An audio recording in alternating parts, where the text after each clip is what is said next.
Flosstube, welcome or welcome back. My name is Jess, I'm Cross Stitch Jess here and on Instagram. My pronouns are she and her, and I'm here for something a bit different this time. Normally I'm here to talk about and show you my stitching progress. I've just realised leaning on the table is a bad idea. Normally showing you my cross stitch progress, but today it's something a little different.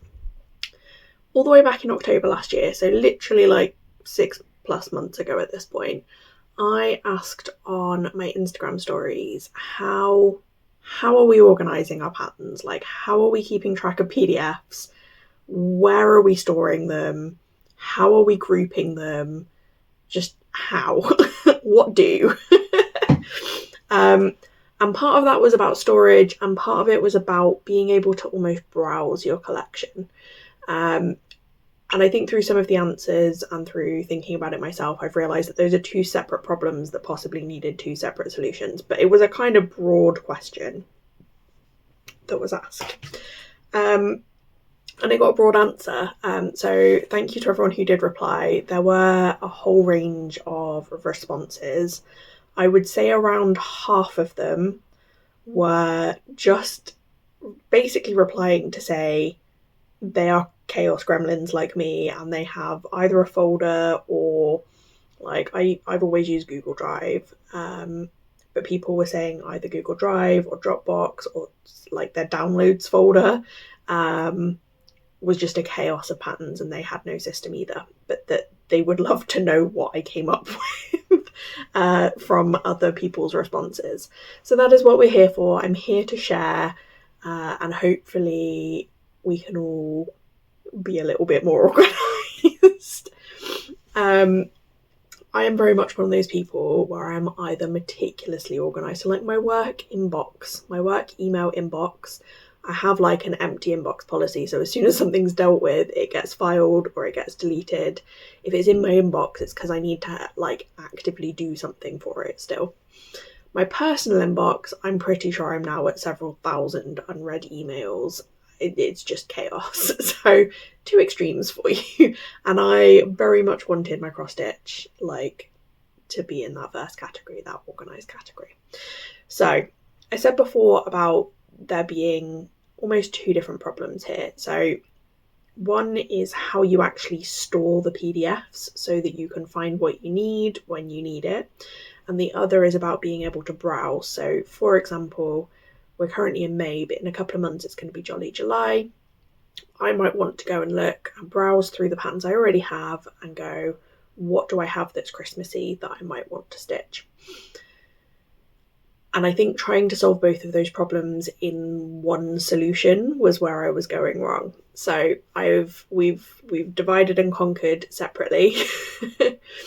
I am now using Google Drive for storing my patterns, and I'm going to swap over to screen recording in a minute. My personal computer is just behind you right now. I'm going to swap over and show you this in action basically. So Google Drive is where I store everything, and then Notion, using the Stitchy Nutty Stitchery template, is how I do the whole browsing and being able to see what I have. There were a bunch of other recommendations, suggestions, ideas for storage. I mean, effectively it's not that different, but people were using things like Dropbox, Google Drive, as I said, downloads folder, or like a local folder on their computer or phone. And some of the suggestions were organising by theme, by designer, by whether they've done them or not, by priority groups, which is how I used to kind of have things organised.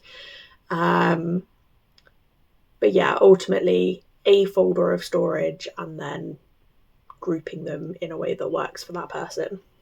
The one that I've gone for is organising by designer, and that in part links to the stitchery template that I have on Notion and how I organise things there. So that's the where and the how I store them. I think the one other suggestion that I've not really been able to try, because it's like I have an Apple work phone but obviously it's a work phone, I don't use it for anything personal. But books or iBooks was one, and collections I think was the other one.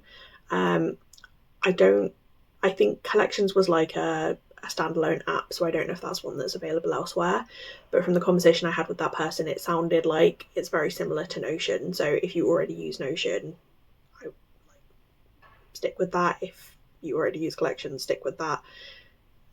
If you don't use either, maybe have a crack with both and see which one you find more intuitive for you. So that's the storage. The how to browse, there are a couple of different options for this. So one person was saying that they take like the cover picture, the finished, what's the word? The model stitch. I should know this, I do model stitching. But a picture of the model stitch, God, summarises how today is going. This is take 3 already. They take the pictures of all the model stitches and make like a little collage so that they can almost have them in a folder in their phone and just flick through and see like all of their options. Another one was just having a folder of the cover pictures and flicking through the options. For me, neither of those quite ticked the boxes because I'm terrible at remembering the designer name or the pattern name. So just having the picture wasn't going to do it for me because I'd look at something and be like, that's stunning. No idea who it's by, no idea where to find it in my Google Drive. Another person suggested, and in fact I think 2 people suggested this, one was a physical thing and one was a digital one.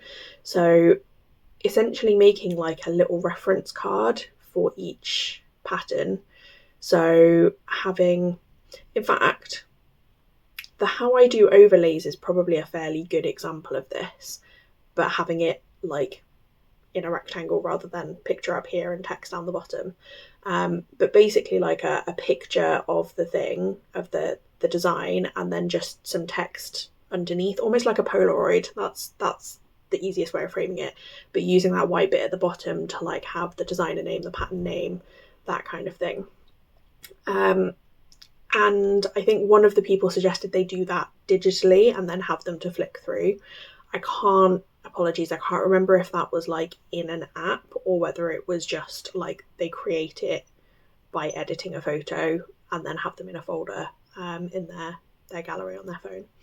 The other option was doing that physically. So someone basically had like I can't remember how they stored them, but they literally printed out a small picture of the design and wrote on the card, or printed out the text to go on the card with who the designer and things were. So that was almost like they could flick through like a mini catalogue of their own designs, which I thought was quite cool. I don't have access to a printer though, and I feel like I'd be terrible at updating it. It would just, I'd do it once and it would be out of date. And it would make it hard, like if I was out and about and I impromptu bought a pattern, if I was at a stitchy day, if I didn't do it right away, I'd never get around to updating my little flick through. So, and like editing photos just feels faffy. So I liked that concept though of having the picture and the information. And I realised that I already use Notion. For anyone who's not familiar, Notion is essentially a database app, but it's very user-friendly. You don't really need any technical skills. And as a bonus, as I said, I use the Stitchy Nutty template. I've been using this since 2023, so a couple of years now. I have heavily edited, so I will flip over in a second and show you. But bear in mind that the information that I have on mine is not going to be exactly the same as the information on the original template.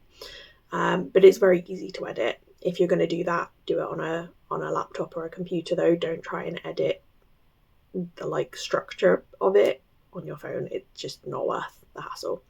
But yeah, I already used that to log like essentially my whips, and then each day I log my number of stitches on each project. So what I was looking for was essentially already there, in that it has almost like an info page for each pattern. You can add a picture to that. I didn't used to, but now I do. But that tracks basically everything I want, like the name of the pattern, the designer. As I said, I can add a photo. I have updated mine.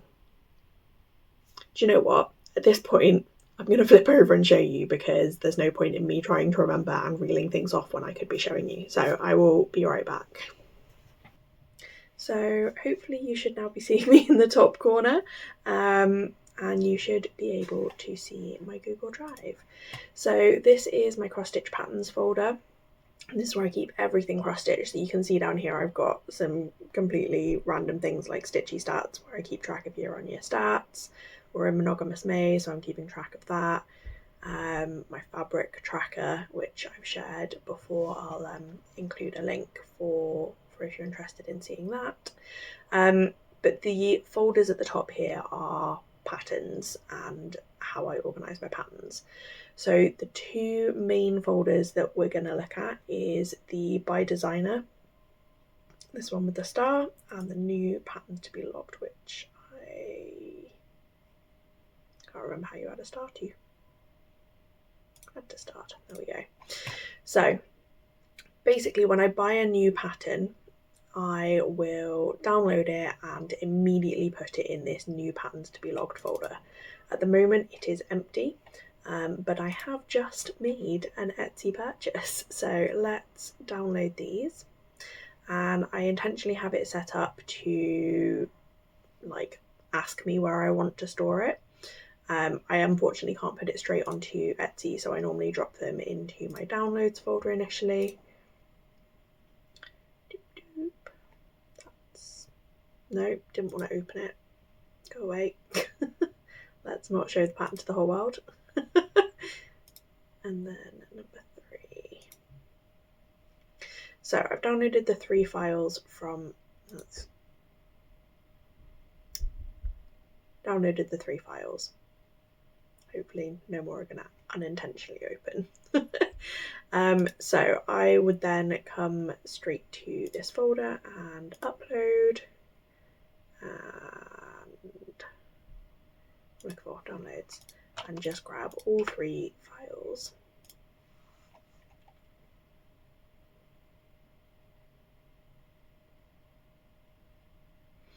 So while those are uploading, this is basically how I try and stay organised and not end up with like lost patterns.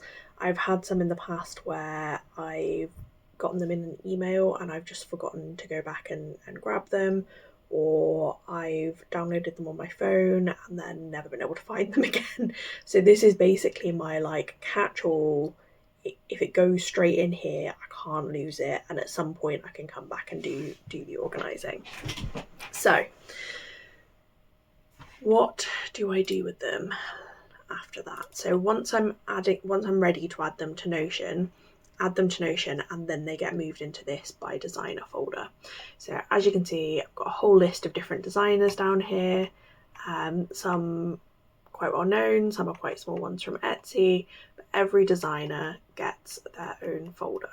Okay, so the ones that I have just downloaded are by Catkin and Lily, the lovely cat, and these are going to be my first designs by her. So new folder, here we go. And then because that pattern had multiple files, I'm also going to make a subfolder. So Joy Snow Globe. I don't necessarily make these exactly the same name that the designer would use. I'm kind of indifferent as long as I can read it and understand what it's talking about. So if we jump back up and go back to here, when I sit down to get organised, I would take all 3 of these and click this move button, and this will it will give me like the most recent ones first. So because I've just created these 2 folders, it gives me them as priority options, but failing that, I've got by designer as one of my starred folders. I can click through this in the same way and then go move to tell it to move them here. So they've disappeared and reappeared over in that new folder. There we go, 3 files as downloaded. A quick other thing that I was gonna just mention, I do have some folders here that you'll see say uncatalogued. These are things that just didn't feel worth the time to go through and add them all to Notion. For example, we've got a bunch of alphabets. Like, these are things where I've downloaded something like a pattern of some kind and it's giving you an alphabet to add your own text. I tend to try and save those so that if in future I ever need an alphabet, I've got them all handy. There was a DMC freebie thing where there were tons of free patterns. And so you can kind of see a quick reference there of some of the ones that I saw and liked. But the chances are, like, I'm not going to stitch any of those. I think what I've used these mostly for is like when I've wanted some leaf motifs or like a little bit of a floral something to add on, or like some stars, like a little motif here and there, rather than for the whole pattern. So I'm chill with those not all being logged in Notion. Likewise, we've got magazines, so I can't remember which is which. I think this one I just bought one episode for one pattern, one issue, and then Gift of Stitching, I think they had an offer where you got like all of their back issues for like 20 quid or something. Again, each of these probably has 20, 30, 50 designs in. I'm not going to go through and log them all. They're kind of there for just casual browsing if I ever fancy it. And then lastly, low priority. These are ones that I probably bought quite early on in my discovery of Etsy. Some of them are ones that I finished. Some of them are ones that I bought and I'm no longer that keen on. So there's a bit of everything going on in here. And again, like, some of them I've already done, so I have no desire to go back and stitch them again. But I might go back to them and use like a motif or something. So, long-winded way of saying, by designer and new patterns are my two main folders. Everything else is kind of intentionally deprioritized. Okay, so that is how I organize everything. Next up is how I browse it. So you can see this is my Notion, my stitchery. Again, I'm going to caveat, this is based originally on the Stitchy Natty template, but I have made quite a lot of edits. The main things that I think I've changed, I've completely removed any form of thread tracking because I stitch everything from a master set, so I don't need to keep track of which threads are where, and I have a full DMC set, so it was too much hassle. So I've just completely removed it.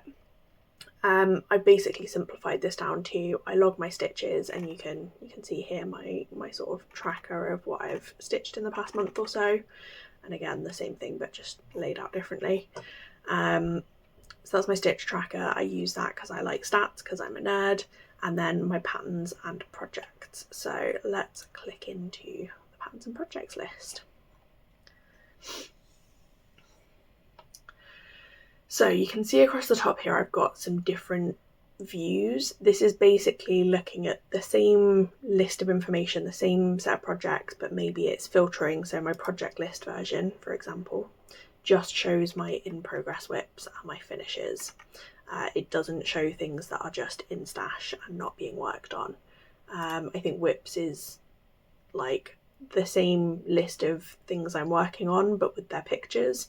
So again, this is quite handy if I can't decide what to work on. I can come and look at this and be like, ooh, like I forgot I was working on floral etchings, or like I really fancy the colours on Love, that kind of thing. So this is the sort of first look of how I'm using Notion to browse. You'll see some of these have pictures, some of them don't. I've not necessarily gone through and added the pictures for all of my existing whips because I already know what they look like. I'm already working on them. I am very familiar.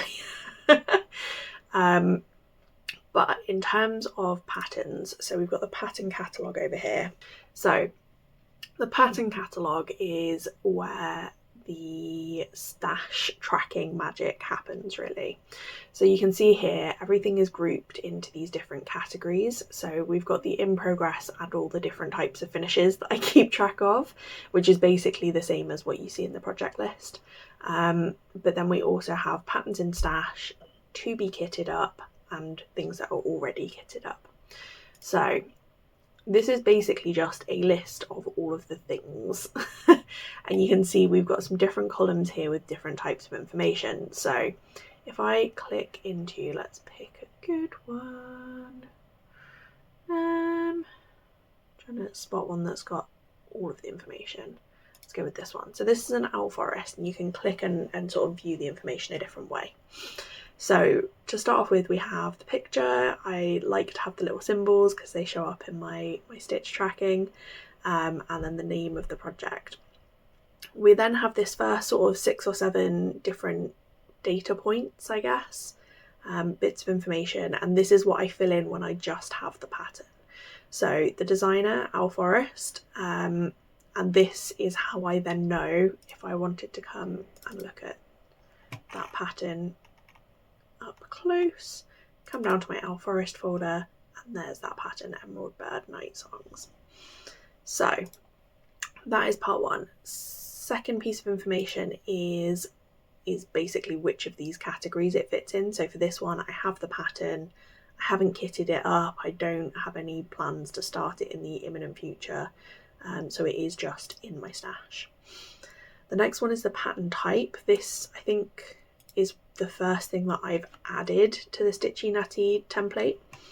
So I basically use this to keep in mind whether this is digitized. So Owl Forest patterns come with a Saga version, but they are also Pattern Keeper compatible even. And then there's others. So for example, it's a PDF, but it's not Pattern Keeper friendly. It's a paper pattern. And I've got this tag here, to be digitized, so that I can easily see like it's one that I want to rechart in my charting software so that I can have it in a digital format. So you can see I can pick multiple of these to sort of tick all the boxes that it fits into. Next up, we have some basic numbers, so the dimensions of the project. That's really handy if I want to sort of rummage through my fabric stash without having to get the actual pattern up, and the stitch count, particularly for obviously non-full coverage. I really like knowing the stitch count because you could have 2 pieces the same size, but one of them has twice as many stitches as the other because it's using more of the empty space. Size category, again, this is kind of just a different way of looking at the stitch count. You can see here smalls and mediums, there's a couple of large. I can't remember, to be honest, what thresholds I was using for this. I think they're just ballparks, to be honest. And then themes, so nature and colourful, but you can see down here we've got nature, we've got nerdy, Christmas, colourful, monochrome, mythology, like there's all sorts going on in here. And I can pick as many of these as I want. And this is really handy if I then wanted, like I said before, if I close that particular pop-up, where's the search button on this view? There we go. So I could type in here Christmas. That is how you spell Christmas, yes. No, that's not the right search box. This is laid out differently on my phone and I now don't know where to search. There we go, search. Christmas. So I can search Christmas and it will just give me the patterns that have that tag. So this helps me sort of if I want to look for a particular theme, or if I want to look for to be digitized, it shows me the ones that I have tagged that I want to put into digital versions, digital format. Small other thing just while I'm here and I'm giving you a tour, if it says like V2 on some of these, like you can see it oh god, can't point to them without the pop-up coming up, but you can see like V2 after some of these. Those are basically ones where I've started them, I've UFO'd them, so the UFO'd version is probably in here. yeah, so Advice from a Sunflower V1. I abandoned that one because it was on 14 count and I wasn't loving it. So it's now up here as V2 so that when I'm logging stitches I don't get confused. Cool, so that's patterns in stash. I don't have anything in my 2 kit up. This is where I would put things. For example, in the past when I've done 12 starts of December, I've moved patterns into that folder so that I know, like, I can easily see what I'm working with for the ones I'm planning to start, and I can sort of piece by piece I can kit them up and add in the fabrics and things. You can see here we've got a column for fabric and threads. Kitted up is then things that are ready to go. So I think most, if not all of these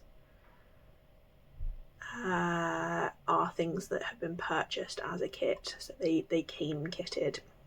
And you can see there where I've added the various details of the fabric that came in the kit.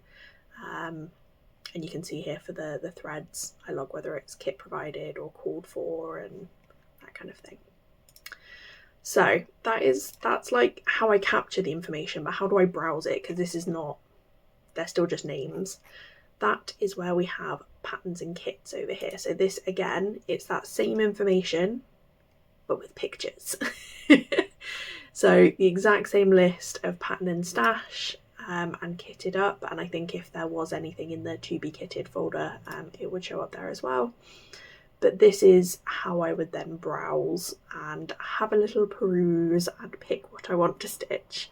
So yeah, this I found this so helpful for like having an idea what I've got.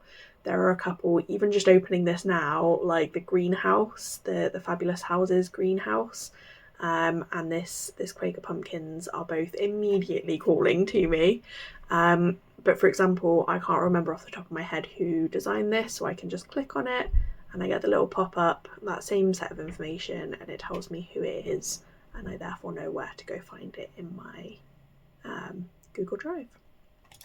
So how do we add to this? I'm going to use the same design.